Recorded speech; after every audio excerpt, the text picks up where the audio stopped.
యుద్ధ మేఘాలు నిప్పుల వాన పాక్కు ఏ సంకేతాన్నిచ్చాయి? తినటానికి లేదు కానీ యుద్ధం కావాలి అనే పాక్కు ఎలాంటి శాస్త్ర జరిగింది? భవిష్యత్తులో జరగబోతోంది. పాక్ ఉగ్రవాదులను అణచబడడానికి యుద్ధం కంటే మంచి మార్గం ఉందా? పుల్వామా దాడి తర్వాత భారత్ ఎంచుకున్న దారి సైనిక ఘర్షణ కంటే ఉత్తమమా? ఈ దాడులు భారత్ ఇమేజ్ని అంతర్జాతీయ వేదికలపై ఏ స్థాయిలో ప్రభావితం చేయనున్నాయి?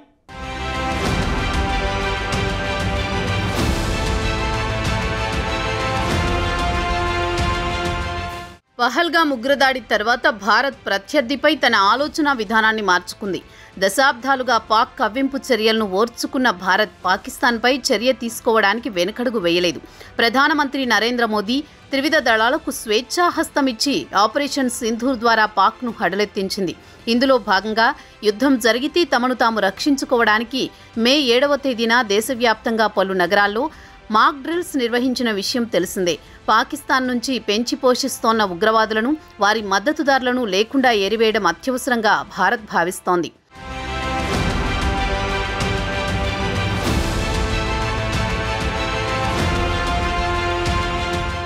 గతంలో బెనజీర్ భుట్టో పాకిస్తాన్ ప్రధానిగా ఉన్న సమయంలో ఆ దేశ గూఢచర సంస్థ ఐఎస్ఐకి చెందిన కొంతమంది దుండగులు ఒక భారతీయ నిఘా అధికారిని ఎత్తుకెళ్లారు.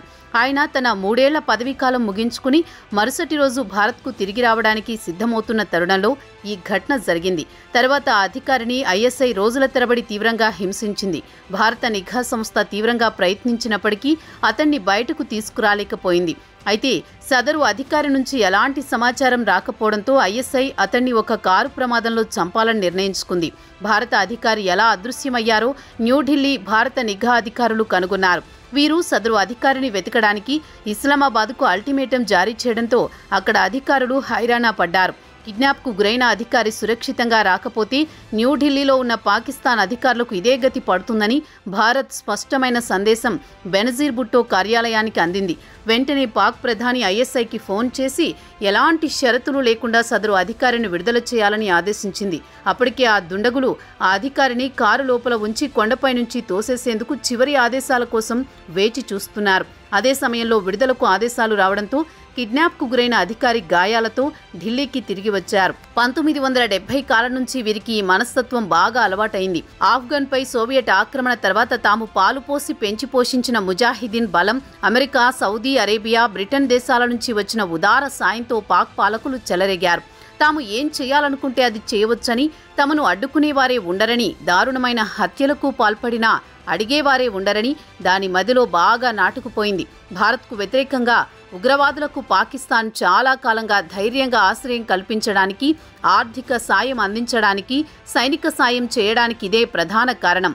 జమ్మూ కశ్మీర్ విషయంలో ఇస్లామిస్టులకు రాజకీయ, దౌత్యపరమైన మద్దతును పాకిస్తాన్ బహిరంగంగానే అందించేది. కానీ మారుతున్న అంతర్జాతీయ పరిణామాలు, భారత్ దూకుడుతో పరిస్థితి అప్పట్లా లేదు. కానీ పాక్ మాత్రం తన మనస్తత్వం మార్చుకోలేదు.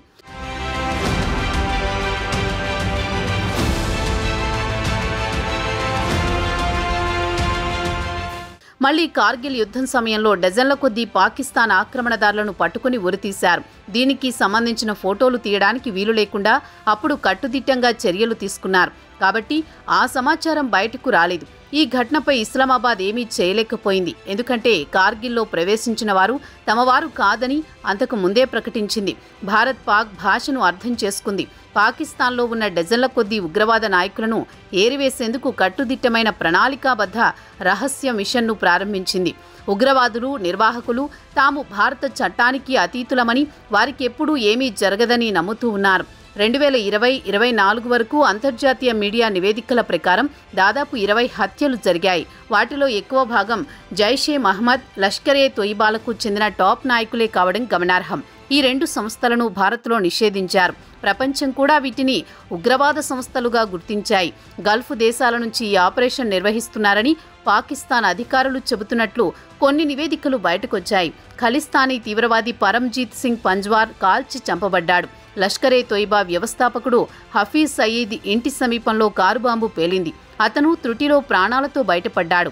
అయితే ఈ చర్యలను భారత్ ఖండించింది. 2019లో జమ్మూ కశ్మీర్లోని పుల్వామాలో జరిగిన కారు బాంబు దాడిలో 40 మంది సిఆర్పీఎఫ్ సైనికులు మరణించడం దీనికి ప్రధాన కారణం. ఈ హింసాత్మక చర్యను జేఈఎం గర్వంగా ప్రకటించుకుంది.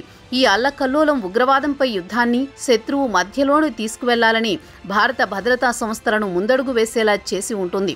హత్యల్లో వేగం పెరిగిన తర్వాత ఉగ్రవాద శ్రేణులు వారి నిర్వాహకులలో భయాన్ని సృష్టించాయి. పశ్చిమ దేశాలలో నివసించే ఖలిస్తానీలు క్రమం తప్పకుండా పాకిస్తాన్ను సందర్శించేవారు. ఈ హత్యలలో వారు ఉలిక్కిపడి తమ పర్యటనలను రద్దు చేసుకున్నారు. చాలామంది జేఎం, ఎల్ఈటీ కార్యకర్తలు అజ్ఞాతంలోకి వెళ్లిపోయారు. వారి సొంత ఉగ్రవాద దేశంలోనే ఇది జరిగింది. ఎప్పుడు ఎవరికి ఏం జరుగుతుందో అన్న ఆందోళన, భయం వారిని వెంబడించింది. ఇది జమ్మూ కశ్మీర్లో ఉగ్రవాద కార్యకలాపాలను ఆపలేదు, కానీ గణనీయంగా తగ్గించడంలో సాయపడింది. ఇలాంటి దాడులకు పుల్వామా సంఘటన ఒక మలుపు. కానీ 2025లో జరిగిన పహల్గామ్ ఉగ్రవాద దాడి మరో మలుపు తిరిగింది.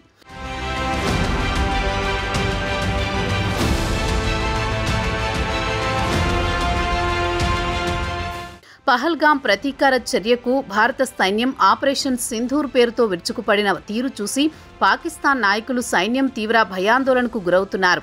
అక్కడి స్థానిక ప్రజలకు వారి ప్రభుత్వంపై నమ్మకమే పోయింది.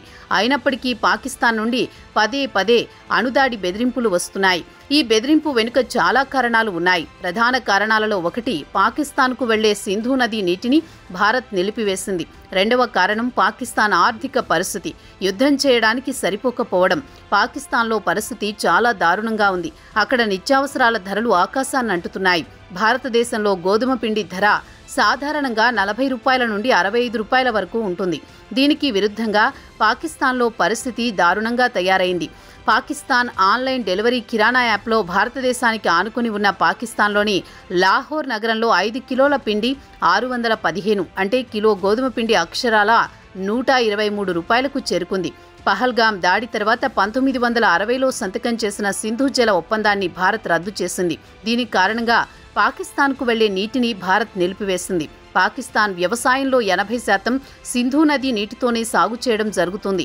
అటువంటి పరిస్థితుల్లో ఈ నీరు ఎక్కువ కాలం నిలిచి ఉంటే పాకిస్తాన్లో కరువు పరిస్థితి తలెత్తవచ్చు. పహల్గామ్లో తీవ్రవాద దాడిలో 26 మంది మరణించడం, అనంతర పరిణామాలు భారత భద్రతా దళాలకు, దౌత్యవేత్తలకు గత అనుభవాలను మరోసారి గుర్తు చేస్తున్నాయి.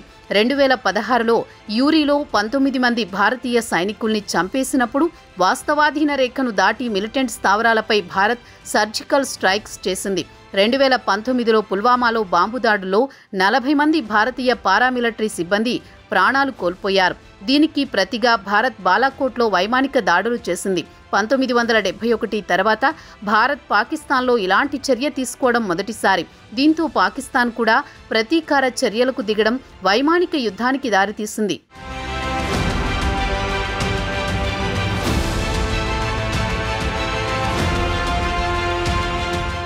అంతకుముందు 2008లో ముంబైలో 60 గంటల పాటు హోటళ్లు, రైల్వే స్టేషన్, యూదు కేంద్రం మీద జరిగిన భయానక దాడిలో 166 మంది ప్రాణాలు కోల్పోయారు.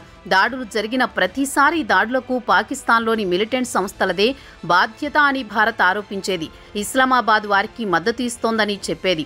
భారత్ ఇలా ఆరోపించిన ప్రతిసారి పాకిస్తాన్ వాటిని తిరస్కరిస్తూ వస్తోంది.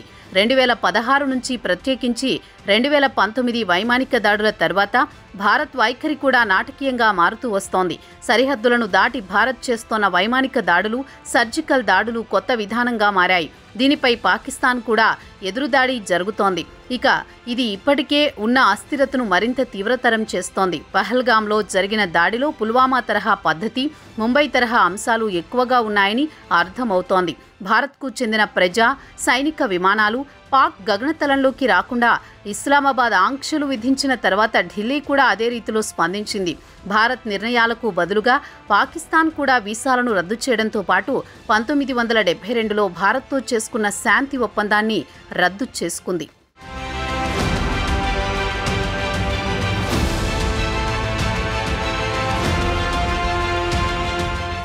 ఇప్పుడు ప్రపంచవ్యాప్తంగా భారత ప్రధాని నరేంద్ర మోదీ యుద్ధ వ్యూహాలపైనే చర్చ కొనసాగుతోంది. సమకాలీన అంతర్జాతీయ రాజకీయాలలో గందరగోళ పరిస్థితుల మధ్య మోదీ చూపిస్తున్న తెగువ, స్థిరత, దూరదృష్టి విశేషమైనవిగా భావించబడుతున్నాయి. భారతదేశం భద్రత, ఆర్థిక వ్యవస్థ, విదేశాంగ విధానాల పరంగా సవాళ్లను ఎదుర్కొంటున్న ఈ సమయంలో మోదీ తన వ్యూహాత్మక నిర్ణయాలతో గంభీరతను కనబరుస్తున్నారు. ఎంత కఠినమైన సమయంలో అయినా కూడా ఆయన ముఖంపై ఆందోళనల చెమ్మచూపు కనిపించనివ్వటం లేదు. ఇది ఆయన నేతృత్వ శైలికి ప్రతీకగా నిలుస్తోంది. అంతర్జాతీయ వేదికలపై భారత్ను బలంగా నిలిపే క్రమంలో మోదీ తీసుకుంటున్న చర్యలు యుద్ధ వ్యూహాలకు దారితీస్తున్నాయి. అమెరికా, రష్యా, యూరప్ వంటి పెద్ద దేశాలతో సఖ్యతను కొనసాగిస్తూనే పొరుగు దేశాలపై అవసరమైన ఒత్తిడిని కూడా చేస్తున్న తీరును యావత్ ప్రపంచం గమనిస్తోంది. ఇది శాంతిని కోరుకునే భారత్ వైఖరికి విరుద్ధంగా కాకుండా అంతర్గత భద్రతను కాపాడుకునే మార్గంగా కొనసాగుతోంది. మోదీ తన నిర్ణయాలను అత్యంత నిశ్చితంగా తీసుకుంటూ ఉన్నారు. దేశ ప్రయోజనాల పరంగా ఒక దృఢమైన నేత అని ఇప్పుడు దేశమే కాదు యావత్ ప్రపంచం మోదీని అంగీకరిస్తోంది.